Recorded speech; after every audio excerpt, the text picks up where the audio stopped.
I'm Kevin from Godlike Incorporated, and this is a roll of our new PowerAll Power Grip pedal mounting tape. Power Grip differs from your standard hook and loop fasteners in that it mates to itself and forms an extremely strong bond that keeps your pedals where they belong on your pedal board. If you use traditional hook and loop fasteners to mount your pedals, you may have experienced something like this from time to time. This happens because the backing adhesive used on hook and loop fasteners can melt over time. The adhesive backing used on Power Grip is temperature and weather resistant. Once the backing adhesive cures, Power Grip will form a permanent bond with your pedal. Okay, so next we're going to show you how to mount your pedals to your pedal board using Power Grip. So the first thing we need is a clean working surface, so we're going to get rid of some of this existing hook and loop fastener that's mounted to the board. Power Grip adheres best to smooth surfaces such as coated metal or plastic.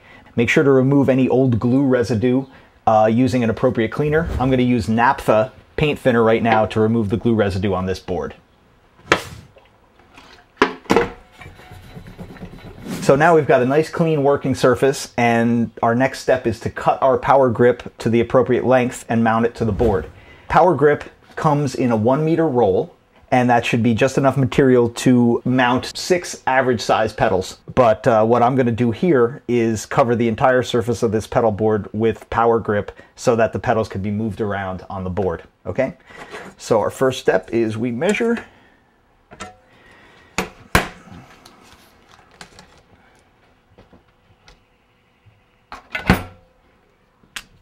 Mark.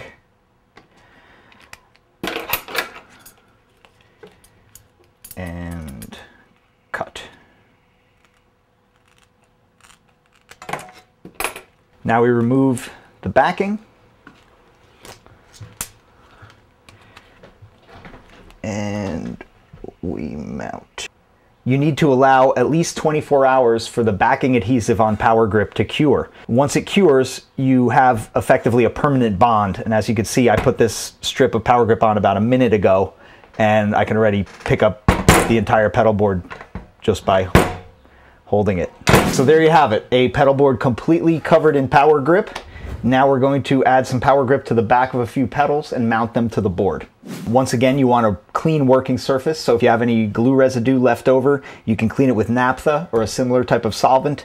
One little trick I just figured out is you can just flip the back plates of Boss pedals over and get a clean working surface. And then what we want to do is just cut our Power Grip to size. I'm just going to cut these in little 1.5 inch squares and mount them right to the back of the pedal. One other thing to keep in mind is once you mount Power Grip, you want to allow at least 24 hours for the adhesive backing to cure. Once it does, you've got a permanent bond, and then you can mount it to your pedal board. Okay, so for the purposes of our demonstration, we mounted Power Grip to this pedal yesterday so that the backing adhesive would have time to cure, and so we could demonstrate the gripping power to you. So we're going to take this and we're going to mount this to our pedal board. It latches right in there nice and securely, and then you get the Power Grip.